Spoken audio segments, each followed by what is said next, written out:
Assalamualaikum warahmatullahi wabarakatuh. Di sini saya dan teman saya akan menjelaskan materi tentang analisis diskriminan.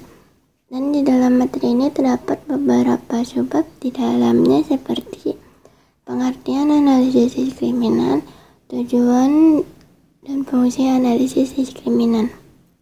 Yang pertama yaitu apa itu analisis diskriminan. Analisis diskriminan merupakan teknik menganalisis data di mana variabel dependen merupakan data kategorik atau kualitatif, sedangkan variabel independen berupa data kuantitatif. Analisis diskriminan adalah metode untuk mencari dasar pengelompokan individu berdasarkan lebih dari satu variabel bebas. Analisis tersebut dipakai untuk menjawab pertanyaan bagaimana individu dapat dimasukkan ke dalam kelompok berdasarkan beberapa variabel. Lalu ada juga menurut Tatham, Thayer, Anderson, dan Black tahun 1998. Analisis diskriminan adalah analisis multivariat yang diterapkan untuk memodelkan hubungan antara satu variabel respon yang bersifat kategori atau non-metrik, nominal atau ordinal bersifat kualitatif, dengan satu atau lebih variabel prediktor yang bersifat kuantitatif. Selanjutnya yaitu fungsi dan tujuan analisis diskriminan. Fungsi analisis diskriminan digunakan untuk memodelkan hubungan antara satu variabel dependen yang bersifat kualitatif atau kategori dengan sejumlah variabel bebas yang bersifat kuantitatif. Tujuan dari analisis ini adalah untuk menjelaskan perbedaan antara kategori atau kelompok dengan menggunakan analisis diskriminan. Kita dapat mengklasifikasikan pengamatan ke dalam kelompok-kelompok yang berbeda.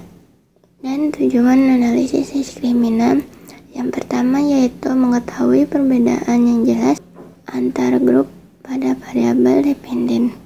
Kedua, menentukan variabel independen mana yang berkontribusi pada perbedaan tersebut. Yang ketiga, membuat fungsi atau model diskriminan mirip dengan persamaan regresi.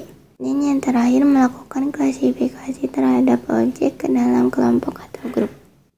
Kemudian di sini ada beberapa uji asumsi klasik analisis diskriminan.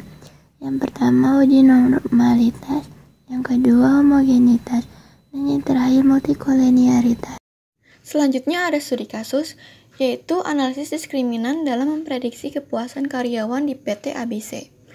Nah, di sini kita mempunyai dua variabel, yaitu variabel X dan variabel Y. Nah, untuk variabel X sendiri ada variabel X1 yaitu gaji karyawan dan variabel X2 yaitu jarak tempuh. Nah, untuk variabel Y yaitu kepuasan dihitung melalui skor. Jika skor 0 yaitu tidak puas, sedangkan skor 1 yaitu puas. Hasil uji normalitas. Nah, di sini kita bisa lihat ketentuannya uji normalitas jika nilai signifikansinya lebih dari 0,05, data yang terdistribusi normal, sedangkan jika nilai signifikansinya lebih kecil dari 0,05, data yang terdistribusi tidak normal.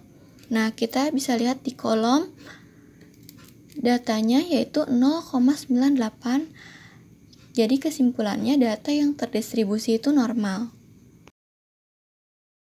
Selanjutnya ada hasil uji homogenitas. Ketentuannya, jika nilai signifikansinya lebih besar dari 0,05, maka matriks varian kovarian kelompok adalah relatif sama. Sedangkan jika nilai signifikansinya lebih kecil dari 0,05, maka matriks varians kovarians kelompoknya adalah tidak sama. Nah, kita bisa lihat nilai signifikansinya lebih besar dari 0,05 yaitu 0,521. Jadi kesimpulannya matriks varians kovariansnya yaitu sama karena lebih besar dari 0,05. Hasil uji multikolineritas di sini ketentuannya jika nilai koefisien korelasinya lebih kecil dari 0,80 maka terbebas dari multikolineritas. Nah, di sini kita bisa lihat hasilnya yaitu 0,482. Jadi artinya terbebas dari uji multikolineritas karena 0,482 lebih kecil dari 0,80. Interpretasi analisis diskriminan. Tujuannya untuk menyajikan variabel-variabel mana saja yang dapat dimasukkan dalam fungsi diskriminan. Variabel yang masuk model adalah variabel yang mempunyai pengaruh bermakna pada Y. Nah, variabel yang masuk dalam model ini adalah variabel jarak tempuh atau X2. Di sini kita bisa lihat nilai signifikansinya 0,03, lebih kecil dari nilai signifikansinya yaitu 0,05. Dari tabel di atas diperoleh nilai canonical correlation sebesar 0,835 bila dikuadratkan menjadi 0,697225 yang artinya 69,7225% varian dari variabel independen atau kelompok.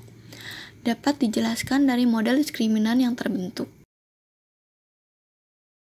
Nah, pada nilai signifikansinya sebesar 0,003 lebih kecil dari 0,05, maka dapat disimpulkan bahwa ada perbedaan rata-rata antar kategori atau ada perbedaan yang signifikan antara kedua kelompok responden yang didasarkan pada variabel X2 atau variabel jarak tempuh.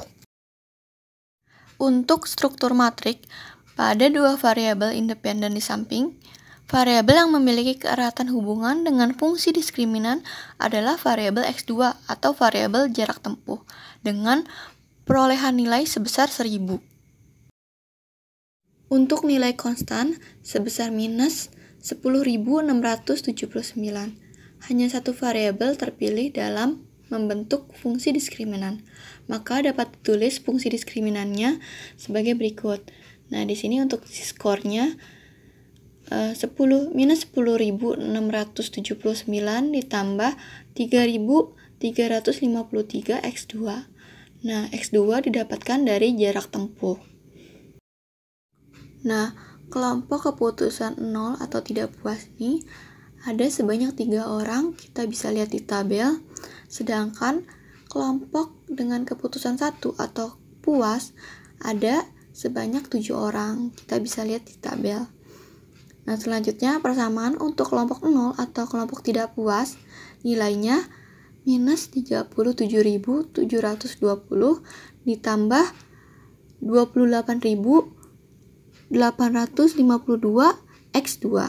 Nah, untuk nilai persamaan kelompok 1 atau puas, nilainya minus 67.592 ditambah 38.782 X2. Pada kolom original baris, yaitu kelompok keputusan 0 atau tidak puas, ada sebanyak 3 responden atau 100%, dan tidak ada responden yang berpindah ke kelompok keputusan 1. Sementara itu, ada 5 responden atau 71,4% yang berada di kelompok keputusan 1, dan ada 2 responden atau 28,6% berpindah ke kelompok keputusan 0 atau kelompok tidak puas. Maka, ketepatan fungsi diskriminan dapat dihitung dengan cara 3 tambah 5 dibagi 10, sama dengan 0,8 atau 80%. Sesuai hasil proses validasi, diperoleh bentuk prediksi dari model diskriminan sebesar 80%.